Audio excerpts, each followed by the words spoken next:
Donc, moi, j'interpelle aujourd'hui le gouvernement, l'État du Cameroun. Il faut que vous désactivez le petit monstre que vous avez fabriqué. Le Cameroun ne s'est pas qualifié pour les 2 dernières Coupes d'Afrique des Nations au niveau des dames. Oui.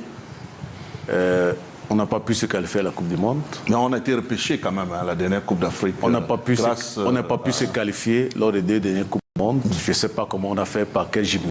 Mais tout ça, c'est juste mettre des pansements. C'est inutile, ça n'a même pas de sens. Donc je pense que finalement, avec une obligation, parce qu'on n'avait pas le choix, la fédération n'avait pas le choix, ils étaient obligés, mais vraiment obligés de limoger le coach.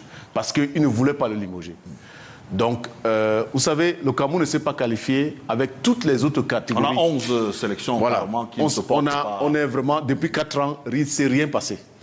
Donc, je pense pas que c'est Brice, c'est le coach, c'est le sélectionneur de Lyon qui encadre ces différentes équipes. Mais par contre, le Cameroun s'est qualifié très rapidement pour la Coupe d'Afrique des Nations, malgré le désordre autour de cette équipe. Je ne sais pas comment ce coach-là et ces joueurs-là qui ont pu... Parce que ce qu'il faut savoir, il n'y a personne qui veut aller à la Coupe du Monde que ce joueur-là. Il n'y a personne qui veut jouer la Coupe d'Afrique plus que ce joueur-là. Ce n'est pas sûr. Il n'y a personne qui veut aller à la Coupe du Monde plus que ce joueur-là. Personne. Aucune autre personne. Parce que c'est un prestige dans les CV. Parce qu'ils adorent jouer pour le Cameroun. On le voit, l'amour qu'ils ont pour ce pays. Donc, si on ne met pas les conditions, si on perturbe, parce que dans le cas précis des Lions indomptables, on observe, depuis que le coach Marc Brice est arrivé, depuis le premier jour, c'est-à-dire qu'il travaille dans des conditions inhumaines. Vous ne pouvez pas faire subir les joueurs toutes ces atrocités auxquelles on les a fait subir depuis pratiquement 4 ans. C'est quand même incroyable. Je ne sais même pas comment ils ont fait pour se qualifier à la Coupe d'Afrique. Avec autant de désordre. On ne doit pas avoir la mémoire courte. Hein. Des perturbations permanentes. Il y a eu des problèmes au niveau du staff technique. Finalement, on avait décidé qu'il fallait tout jumeler les caps. Les 2 parties se sont mis d'accord. Mais tout de suite, le match qui suivait, il y a un du staff, l'assistant de Marc Brice, a été de côté jusqu'à ce jour. Vous parlez de Numunga. Jusqu'à ce jour. Et nous connaissons le rôle que joue Numunga dans cette équipe et des assistants dans les autres équipes nationales ou clubs. Le fait de le faire, et aujourd'hui il y a un affront, c'est clair. Il y a un vrai problème, comme on dit le maire à Temengue, entre les joueurs et les dirigeants actuels. Mais tout ça, c'est la faute de l'État.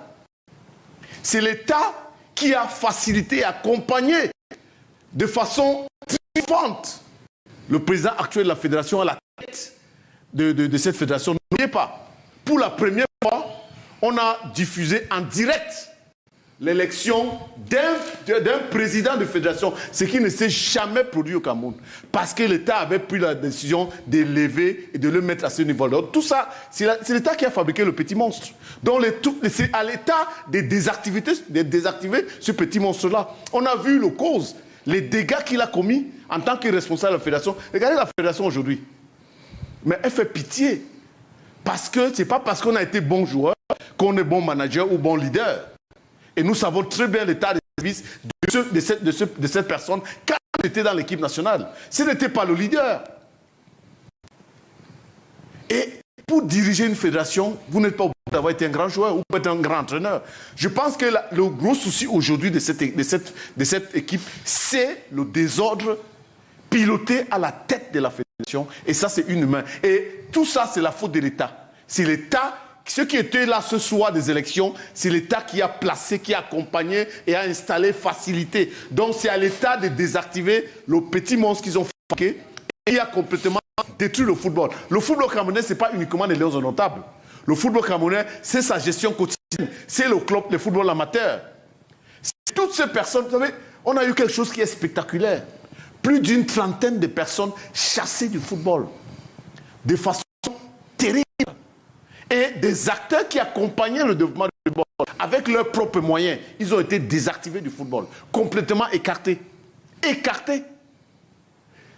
Dans le sud-ouest, on avait un centre de formation qui s'appelait Ndjalakwan Sport Academy. C'était l'un des rares. Aujourd'hui, il y a Bestar. Vous imaginez quel est le message que vous envoyez dans la partie anglophone? Quand le président de la fédération désactive ce club-là, quel est le message qu'on envoie à la partie anglophone? Ça veut dire que le bloc camerounais ne doit plus concerner les anglophones. C'est tous ces éléments politiques qui sont posés et qui créent un déséquilibre national. Donc, moi, j'interpelle aujourd'hui le gouvernement, l'État du Cameroun. Il faut que vous désactivez le petit monstre que vous avez fabriqué.